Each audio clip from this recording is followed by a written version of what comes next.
Hey everyone, and welcome to the Entrepreneur Pod Guide, created to share the collective wisdom of everyday entrepreneurs who are bringing their visions to life, the ones in the arena. We've all read the same billionaire books, but what about the wisdom from the entrepreneur next door? The ones building, learning, failing forward, and figuring it out one step at a time. I'm your host, Britt Rodriguez, and every episode we're bringing you honest conversations, fresh insights, and lessons from entrepreneurs just like you. This is your place to learn, grow, and get inspired by your fellow business owners who are actually out there building businesses today, not just dreaming about them. So, let's get started. Today's guest is Aleta Maxwell, executive coach, author, and founder of Uplifting Leadership. Aleta helps entrepreneurs and leaders communicate more clearly, have difficult conversations with confidence, and build teams rooted in trust, feedback, and real accountability. In this episode, Britt and Aleta talk about why avoiding hard conversations quietly breaks down your business, how to lead people as individuals, and why progress over perfection may be one of the most important lessons for every entrepreneur. Let's dive in. Aleta Maxwell, welcome to the podcast. We are so happy to have you. Thanks for joining. Thank you so much for having me. Well, tell everybody here a little bit about yourself and about your company, Uplifting Leadership. Sure. Yes, I'm an executive coach focusing on leadership and communication development. I've written a book, Uplifting Leaders, How to Have Difficult Conversations That Motivate and Inspire. And I truly love helping leaders, whether that's entrepreneurs or those in the C-suite, making sure that their intentions align with how they communicate, how they inspire, and how they set expectations for their team. I love it. And you did mention your book there. So I am going to go ahead and start with your book. So you just wrote a new book. Tell us everything about it. Yeah, so I realize that so many people struggle with having what I call difficult conversations. And that could be anything from how do we set expectations? How do we reset expectations? How do we give feedback? And most importantly, how do we get to the root cause when we've identified or seen a pattern of behavior that we want to correct? And so I wrote this book to really give everybody some tools as to how we can enter into these conversations in a healthy way, how we can reset the conversation when it kind of goes on track, and how we can manage ourselves entering into and having these conversations. That is such a good topic because I think a lot of entrepreneurs are a little averse to having those difficult discussions, especially because maybe if we're in kind of like a smaller business, we might be really tight with those people versus like a larger company, whether that's like our colleagues, the people that we've hired, whether it's our clients that might need, a Yeah. difficult discussion to happen. So, for entrepreneurs who are just so hesitant to have those difficult conversations, what are some tips you have for them? Well, first off, I would love it if people could change their mindset a bit. I find that some entrepreneurs specifically feel like they're not kind if they enter these conversations. And I would actually challenge the reverse. I think that you're not kind when you hold back your thoughts, when you allow somebody to continue on performing the way that they are, even though it's not meeting your expectations. A couple things will happen, right? First, our energy is pretty loud for most of us. And so that other person's going to feel that we're upset or frustrated, even if we don't say anything. What starts to happen is a breakdown of trust. Because if I'm working closely with somebody and all of a sudden they're changing the way they're behaving or their energy is changing around me, I'm starting to doubt myself and our relationship every single day. So when we push these conversations off, we are actually breaking trust on a daily basis with that individual. So that's the first part. The second part is I find that if we can enter these conversations with curiosity, they go so much better. I find that majority of us, whether you're a leader in a large organization or an entrepreneur, we tend to identify what we want to say in these conversations.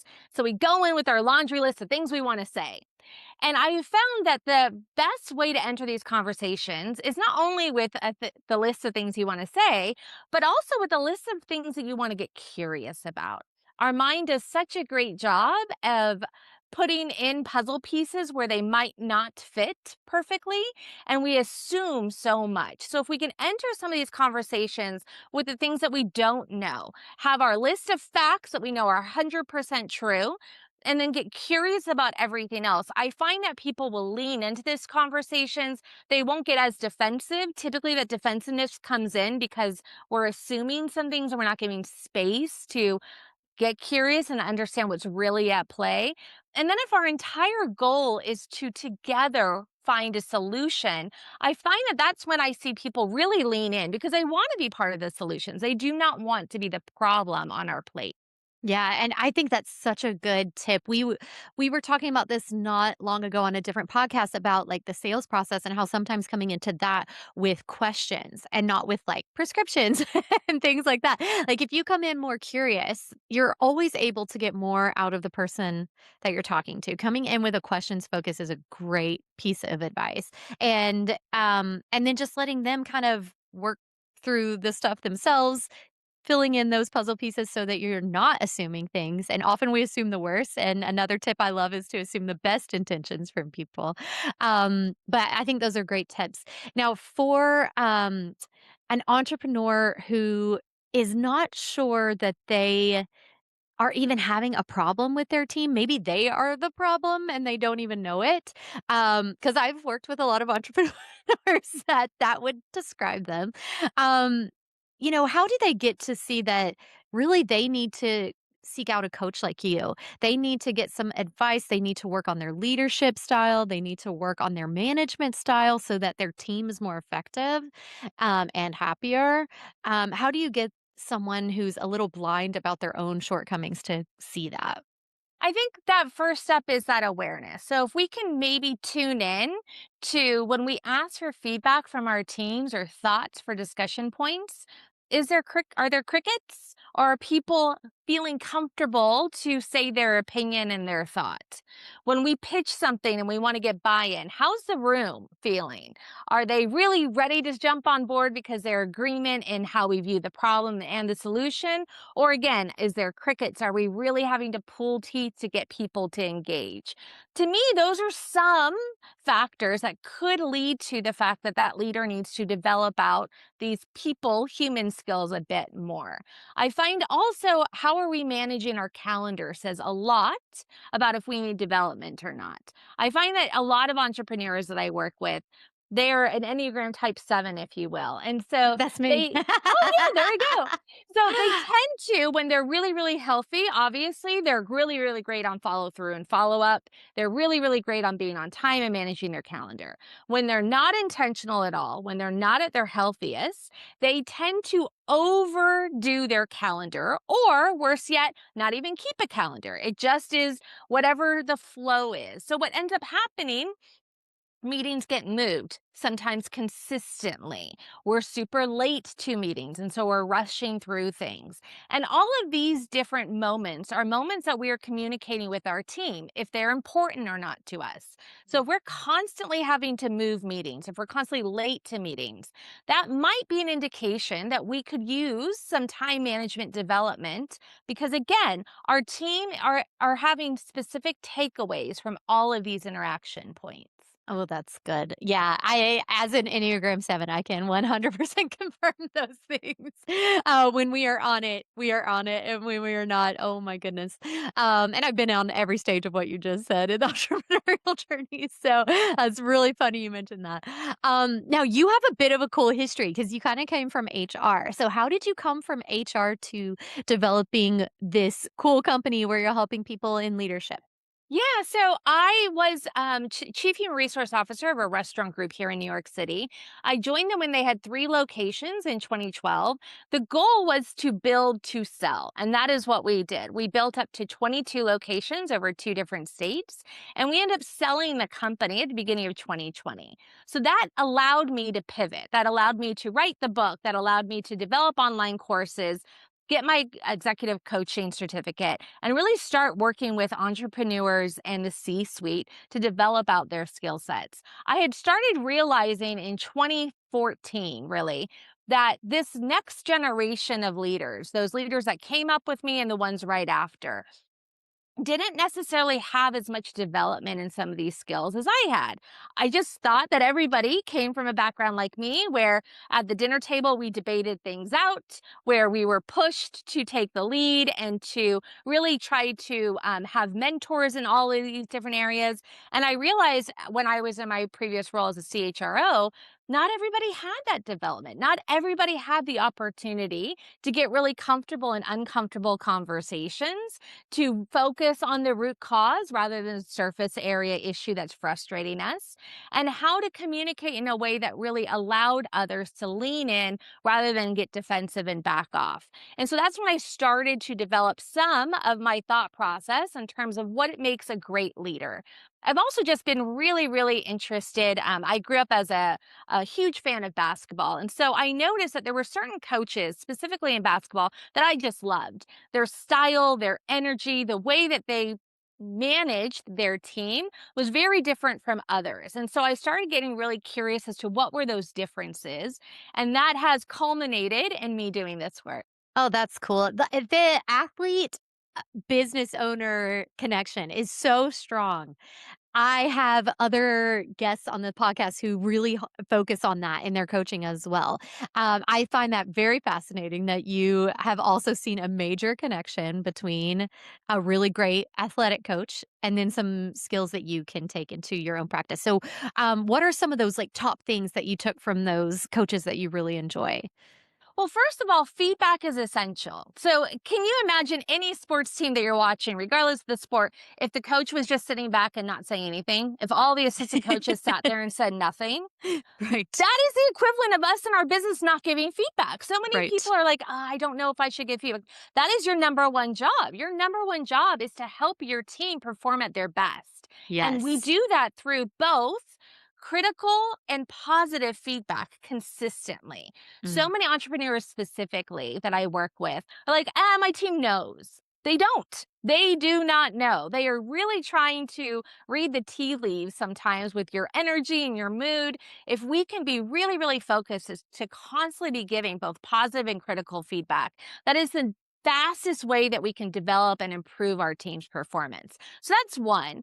The second is the coaches that I loved, the Popoviches, the Phil Jacksons in the basketball world.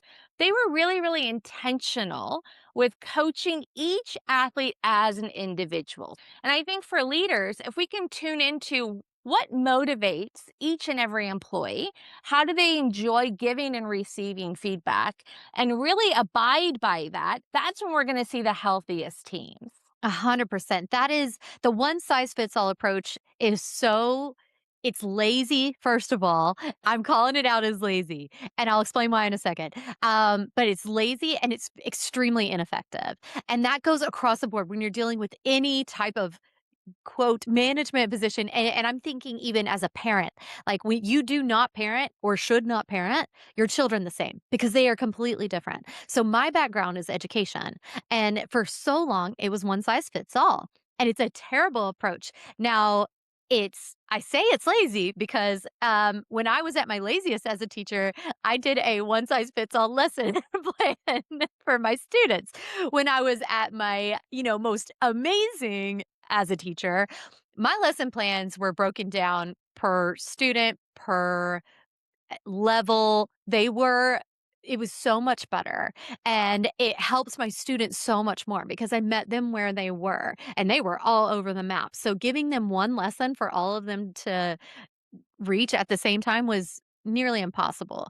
And it's the same as you said, even for like an elite level athlete, they still need different things. And anyone on your team, your employees, they are all going to be different people and need different things. So definitely lead and manage them differently in ways that work for them. The one size fits all approach does not and should not work. So I love that that's one of the big things you took from those coaches because I think the best, most effective, most knockout coaches are ones that certainly respect the individual and help them work with them in a way that really helps them succeed better. And then the other one that you talked about, remind me the first thing that you mentioned? Oh, your It's going on my memory. Coaching for feedback, So feedback. consistent feedback. I love that tip too because feedback can be give you like a kind of almost a cringe up your back, or if it has been done poorly in your life before, you may be averse to feedback. I think making feedback something so positive, and something that your team seeks out is going to just set up nothing but a wonderfully healthy culture in your company. I'm thinking of like I'm watching that basketball team in my mind, and I used to play basketball myself, and I loved, looking to your coach on purpose for a little bit of feedback, a little bit support and help and guidance, right? You wanted the feedback. You weren't like turning away from them because you didn't want to hear what they said. You knew that they were going to help you succeed, right? Yeah. So bringing that to your team where they want your feedback, where you guys are working together, they know that they can trust you, Mm. can be vulnerable with you, and they know you've got their best interests at heart and you're rooting for them to win. Gosh, what is better than that? Right? And how can an entrepreneur set that up? Say they're starting a new team, say they're Mm. hiring their first little group of employees or whatever. How can they kind of set that up right from the start? Well, I coach my clients, whether you're hiring a new team or you've had a team and you want to do a communication reset, to kind of go in with a few questions to set a communication strategy. And I love to do this one on one. So the first thing I ask a new teammate is, what's your thoughts on feedback? I want to hear from them. If they automatically are like, oh, I love feedback, the more the better, I can say, great, I give consistent feedback. I am constantly going to give you feedback. I love to give critical, I love to give positive. If it's not working for you, I want you to let me know right away. If I'm giving too much critical, you got to let me know, because that is something that I have a tendency to do, is focus on the critical. Like, I talk about that and I set the expectation that I'm going to be giving you feedback, and I also expect feedback from you. So Mm, I set the expectation that on our one-on-one meetings, I want you to come prepared to give me feedback, whether that's critical or positive. And if I forget to ask you, I want you to hold me accountable and say, hey, Alita, I have feedback for you. Because that is so important that this goes both ways in mm. order to have the healthiest relationship possible. So that's the first one. The second question I love to ask is, what are your guidelines on the emails, right? I tend to have a very hard stop and start time for my emails. So if you want me outside of that, you need to text. What about you? And I want to make sure that, again, we're setting the expectations of how we communicate in all channels, whether that's email, text, Slack. I mean, there's so many different platforms now that we use. I want to go through each and set the expectation so we're not giving ourselves anxiety, wondering what the other is doing on any of these platforms. Mm. The third is meeting cadence. I see a lot of leaders set the meeting cadence for the team without getting curious as to what the team needs, right? So that could be, we're going to meet every other day for the first 2 months. Well, if we're not explaining the why behind that, or not explaining that that's going to end in 2 months, that can seem like a lot. That can seem like we're micromanaging right out of the gate. But if I let you know these are going to be quick check-ins, I just want to make sure that you have all your questions answered and that we're kind of mind melding during this process, I see people relax and not feel micromanaged because that why is given, and that conversation happens where I give space for you to say that doesn't work for me and why. So we talk through meeting cadence, we talk through responsibilities and how we're going to check in with each other. I find that if we can do this at the beginning, it does two things. It alleviates that employee's anxiety, because there's going to be anxiety around this period. It also sets the stage so that if problems arise in the future, I can hearken back to this conversation, right? So if I give feedback in 2 weeks that they kind of get upset about, I can say, hey, we talked about this feedback thing. Talk to me about what's upsetting you right now versus when we had that original conversation. I love that. I think those tips are wonderful. And for any entrepreneur listening who is thinking, oh, I didn't do this right at the beginning, I love that Alita's like, well, I also can help you start fresh, basically. So you don't have to scrap it all and, get a new team. Like if you have amazing people and you kind of just want to really kind of start anew, or, take in all those positives, but you know that there's a lot of things you're lacking in, you just take that pause. You can fix all this. You can reset. You can start again. And that's a beautiful thing because then you can, own it. One of my favorite things is when a leader, business owner, entrepreneur owns that they've Yes. messed up or owns that they, hey guys, sorry, I just Let's went. pivot this way. Yeah, yeah. I went all in on this. You're my first team. Sorry. I call them first pancakes. I'm like, you're my first bunch of pancakes. I certainly messed up here. I want to restart some things here. I'm going to be way more clear. It sounds like a lot of the tips you were giving were about just setting very clear expectations as quickly as you can, because that takes the stress off them, takes the stress off you. Everyone has more of an understanding of why things are happening the way they are, which is very important. Um, and that they're not just blindly following everything. And it certainly helps them to buy into what you're selling, basically. Yeah. So I really love all that. I think those are great tips. This episode is sponsored by our guest, Aleta Maxwell's company, Uplifting Leadership. Aleta works with entrepreneurs, executives, and leadership teams to strengthen communication, navigate difficult conversations, and create healthier, higher performing teams. Through executive coaching, leadership development, masterminds, and her book, Uplifting Leaders, Aleta helps leaders align their intentions with how they actually show up. You can learn more at upliftingleadership.com. Now, what for someone who's listening to you and thinking, "Oh my goodness, these are lots of good tips. I really need to be doing these in my company." And maybe they do want to learn more. What are some things that they can be looking at in their organization, in the way that they are working with their teams, that might be some red flags where they're like, "Ooh, I probably need some help. Maybe I should reach out to Aleta or get some support with this." Yeah, so there's a couple things. First, I would give some space and reflect on what are your frustrations? Mm. What are the things that are consistently frustrating you? And then why? Is it a communication issue? We haven't set that clear expectation. Is it a training or development thing? We kind of let them off the leash real quick and we realize, ooh, crap, we're not aligned in the way we're looking at this. What is the why? I think that's the first really, really great step to take. If you are having just a litany of frustration, that's an indication that the root cause is probably communication and training or some combination of that. And that's what coaches can really help identify, pinpoint, and create an action plan for. A lot of the entrepreneurs that I work with just feel really overwhelmed because it's all on their shoulders. And yeah, if you have a list of things that you know you need to work on, I'm just drowning and I'm just going to continue to push that off. And the more that we push this off, this is kind of a quadrant two thing. If you know Stephen Covey's matrix of time management, the quadrant two things we consistently push off. "Oh, I'll get a coach later. I'll deal with that later." Just know that every day that you do not get help and start changing the way that you communicate with people, you are actively breaking down trust. And Mm. that's where we start to see a disengaged team. Maybe team members will quit, but more often than not, the team member is going to stay and start disengaging. And that's going to look like they don't have a lot of opinions. Sure, whatever you want. That's disengagement right there because we have lost their confidence that when they say something, we're going to listen, right? And we start having disengagement, that really is going to crumble our bottom and our top lines. We're going to shrink the business both ends. So the more that we put off getting help in these areas, the more you're going to see the impact to your team and then eventually the numbers and your P&L. And I'm telling you, you probably have some amazing people on your team you do not want to lose this way.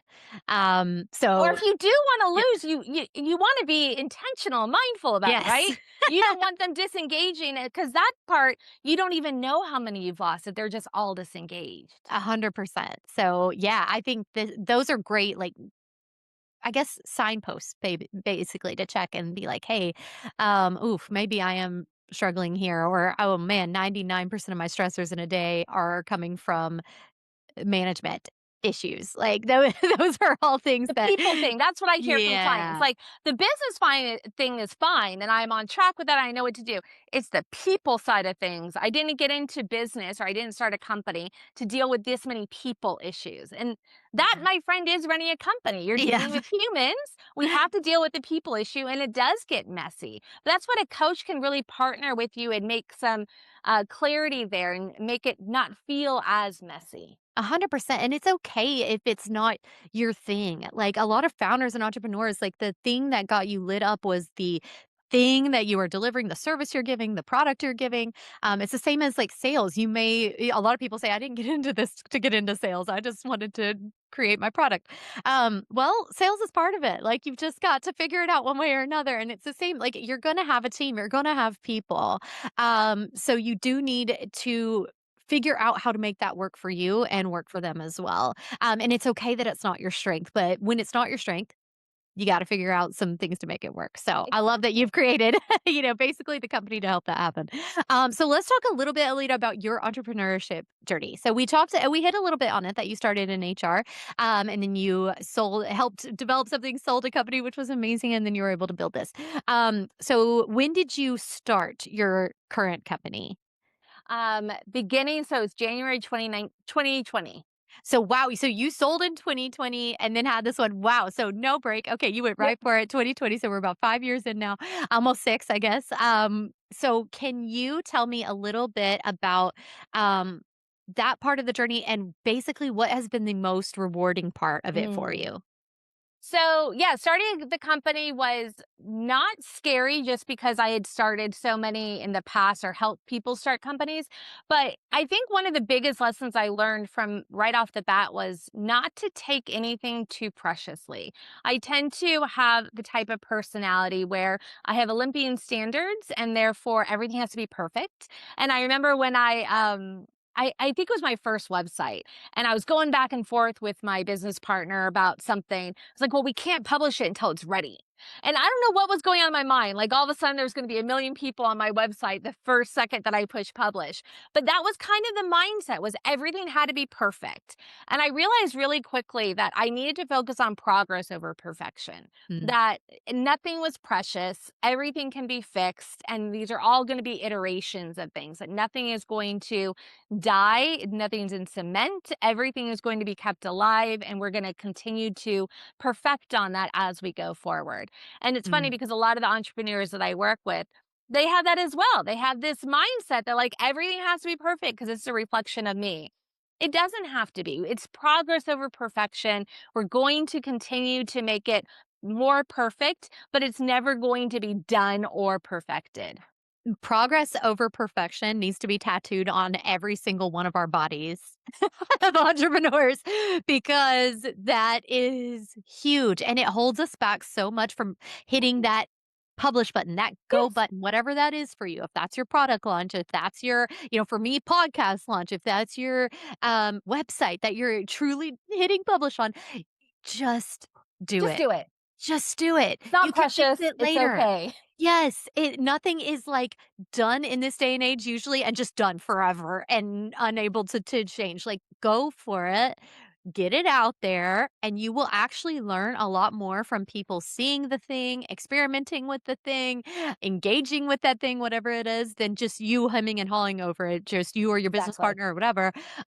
So I love that that was something that you realized because that's huge for me too. This podcast is a perfect example. I have been so painstakingly slow on editing them and getting them launched. I have over 20 recorded. I have 3 posted right now, and that took me forever, and it was because of just what you were talking about. And at one point, a couple of days ago when I was, like, posting the first one, I was like, "This you know what? Progress over perfection. I am getting this out there." And even ChatGPT was helping me with something, and ChatGPT was even like, "It's okay. If something needs to change later, you're okay."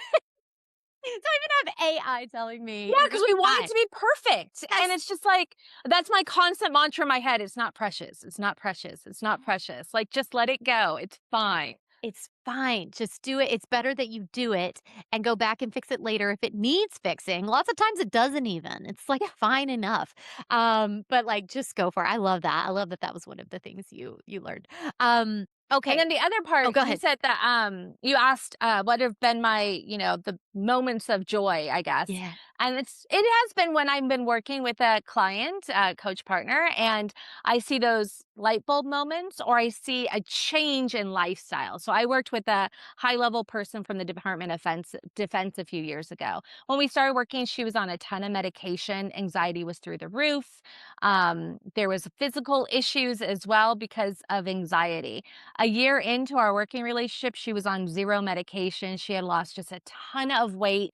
She Wow. had now joy in her life. She had friendship groups she was going out with, and she was actually getting promoted at work, but she was working Wow. less. She was more intentional with her time. She was taking breaks and taking care of her first so she could then fill up her team. When she had zero to give because her cup was empty, she was just running on fumes and therefore she wasn't performing as well as she wanted to at work. So that was one of the highlights early on in this coaching journey that made me realize I was on the right path. Wow. Helping someone be a better leader, better manager, literally changed her life.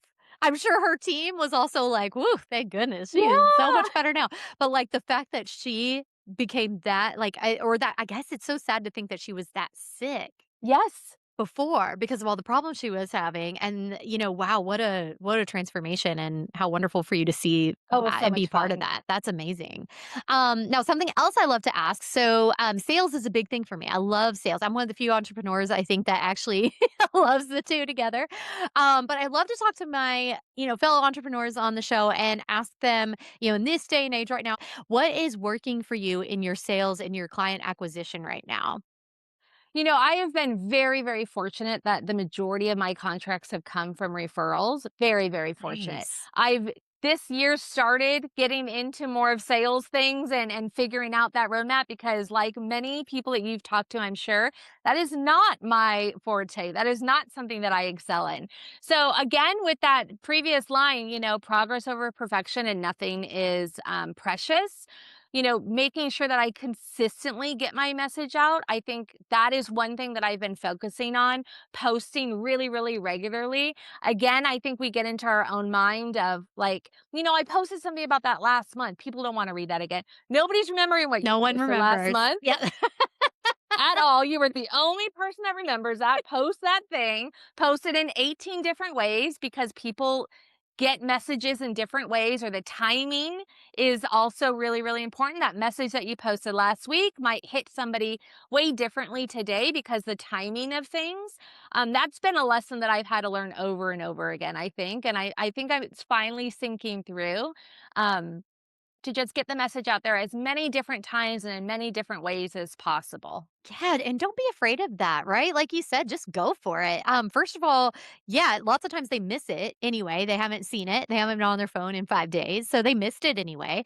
Um, Lots of times it's not going to hit. It's not going to make sense in the one moment, but a month later, after they've experienced what you're talking about, it hits home more than ever.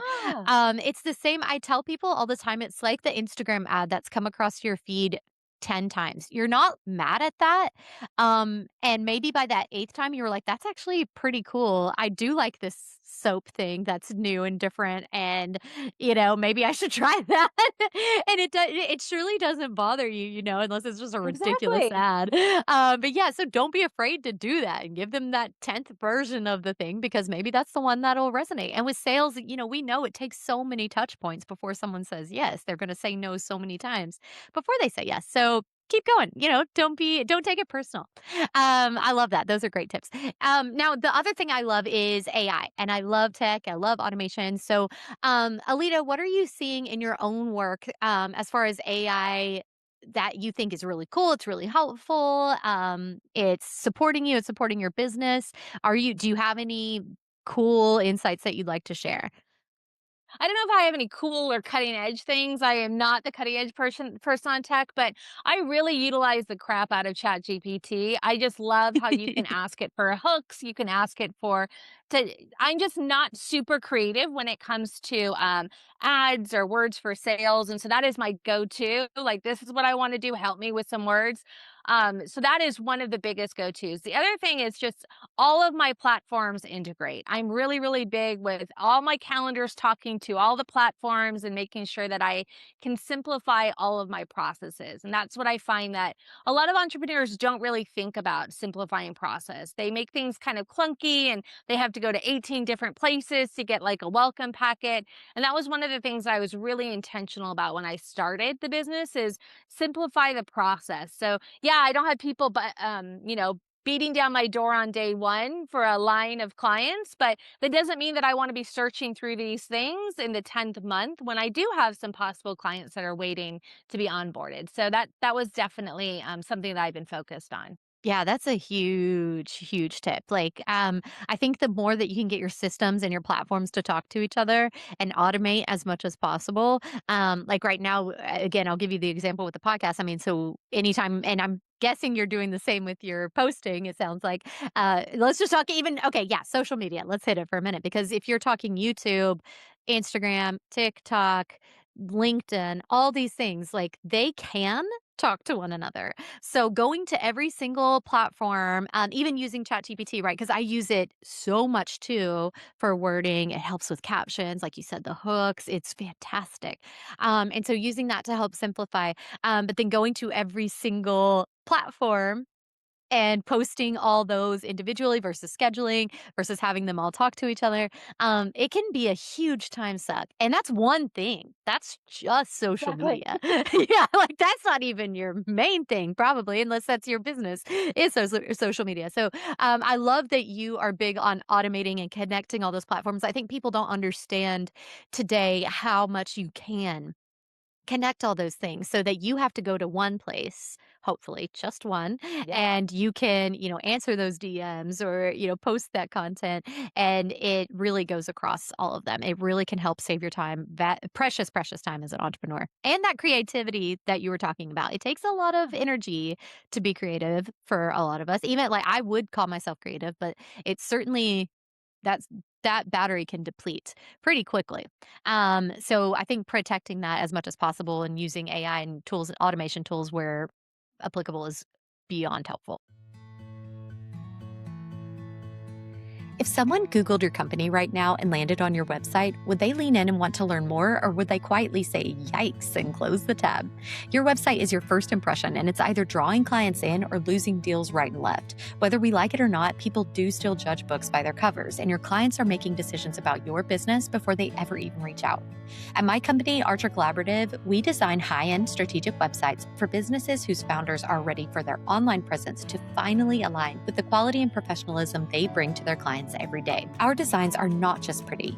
We bring full custom layouts, clear positioning, intentional structure, and smart systems behind the scenes, so your site actually supports your growth. If your business is doing incredible work, but your website still looks like you built it at 11 p.m. 3 years ago, then it's time to let us help you. Visit archercollaborative.com today and let's build something that is finally worthy of your business and its stellar reputation.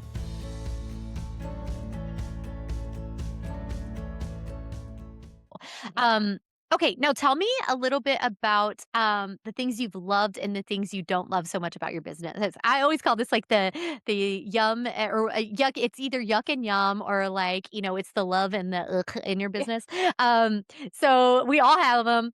For me, for instance, with the podcast, it's always being right here, talking to the guests. Love editing. I hate it. Can't wait to Yeah. get rid of it. So what's that for you, Alita, right now? And I'm sure that changes all the time, but for right now, what's the thing you're loving in It's your business and don't love? it's been pretty consistent. Based off the previous point, marketing and sales are the things that I just do not enjoy. It's not where I thrive or where I find joy from. But just like you, when I'm in coaching engagements, when I'm with my clients, I am just so filled with joy. And I just love being connected in that way and supportive in that way. Even just giving space for reflection. I find that so many entrepreneurs don't give themselves time to just think. They Yeah. feel like they have to constantly be doing. And the gifts come from the quiet times when we're reflecting, when we're asking ourselves these questions, when we're getting into the mindset that we carry with us. And that's just what I absolutely adore doing with my clients. I love that, and I couldn't relate more. Any coach, educator, that moment between you and the other person, that's Nothing gets better than that. There's nothing that tops that. It's Yeah. wonderful. It's the most important thing. So anything outside of that is certainly stuff we we might Have to struggle with a do. little more. Yeah, yeah. And so that yeah, that's a wonderful answer, and I very much relate to that myself. Now let's talk about your business in a year from now. So we would be on like closing year 6, I suppose, right? What is your goal that you have for this coming year? What are you excited about? Yeah, so we recently launched masterminds, company specific masterminds. So these are pretty much almost bespoke masterminds, if you will. They range in time from 6 to 12 months. There's a litany of topics for the company to choose from. But a couple things happen. It's a month to month meeting. We have learning that's kind of given out at the first of the month. So there's a topic that we're going to focus on. The learning is dispersed. It's usually about a 15-minute video and an exercise. They will hopefully do that exercise before we meet. Then we'll come together for an hour and a half as a group and do group coaching based off of that specific learning topic. We'll share best practices. We'll talk through how to apply that learning topic to each of us individually. We'll challenge each other. And then we're going to build that community so that within the company, people are getting comfortable and building trust so they can go to each other outside of the group coaching and really lean on each other for support. Oh, that's fun. So that is brand new Yes, for you that's guys. brand new. Oh, that's cool. You can start at any point in time, and it could be from 6 months all the way up to 12 months. Oh, My that's fun. focus is I just heard so many people in HR that their plates are just so very full. And yes, leadership development and this human development is what they would love to focus on, but nobody has the bandwidth. So I thought, let me take that on. Let me go ahead and do this so that HR can focus on what they do best and what they have time for, and I can really take on that leadership development for them. Oh, that's wonderful. Yeah, one of my best friends is in HR. She's sometimes in 3 meetings at one time. I don't think she can handle a Yeah, so if you mastermind ask workshop. them, "Can you go ahead and put together a leadership development program?" They're like, "Yeah, it's gonna wait for a bit, though. That Yeah. is not gonna be the priority right now." Get back to me in 6 to 12 months. Yeah, Let me and we see that that's what leaders want, right? Middle management all the way through to the C-suite are consistently saying, "If I can develop out these skills, I know it's gonna help my team." 100%. That's so exciting. How fun. I I know. am sure that's gonna be a really cool thing to kick off in January. I'm really And you'll see excited. some really good you do the more you get to work with people, like, you get to see that longer term change, and it's really exciting. Yeah. So, that's gonna be fun. I can't wait Yeah. to hear how that goes for you. Okay, now I have a fun question I ask all my guests, but, it's about books and podcasts or social things. So, the only caveat is you can't recommend your own book, even though we've already hit on it here. And we can't recommend my own podcast either. So, if you, Alita, could recommend one book or podcast or social profile for Mm. everyone listening to follow along with or check out, what would you recommend for them? I love The Culture Code. It's Ooh, a this book is new. that's I haven't heard this. focused on culture. He does a really great job of identifying companies. There's some sports franchises in there, and the focus was consistent success. So they've been at the top of their field consistently. He took a look at the culture in each of these entities. So I know the Spurs were part of one of them. I think Zappos was another one. And he took a look at what were these cultures? Why were these cultures so successful for so long? What were the pillars that they focused on and they built their core values on? And I just found it to be really, really amazing the way he laid it out and really applicable on day one when I read that. Nice. So the culture code is Yes. the name of that. Oh, that sounds good. I need to keep a running list here of all the great recommendations I get. But that is an awesome one. That sounds very intriguing for a lot of entrepreneurs to check out, especially if you really do want to create a culture that people love. Like, you should want your people to love working with you and for you, right? It's your company, you should love it. And so You should love therefore, if it. you love it and everybody else loves it, they're going to do the best job possible. And at Yeah. the end of the day, isn't that what we want as entrepreneurs? We should want that. Like, that is the goal. That's lovely. Um, good. Now, 2 more questions for you. So, if you could give one message to the entrepreneurs to take away from this conversation, this chat that we've had, what is the one message you would like them to take away from today? Every successful entrepreneur has a support team. Mm. So I would challenge every single entrepreneur to take a look at their current support team and reflect on what they need right now to get to the next stage that they want to get to. So throughout my life, my support teams have changed, right?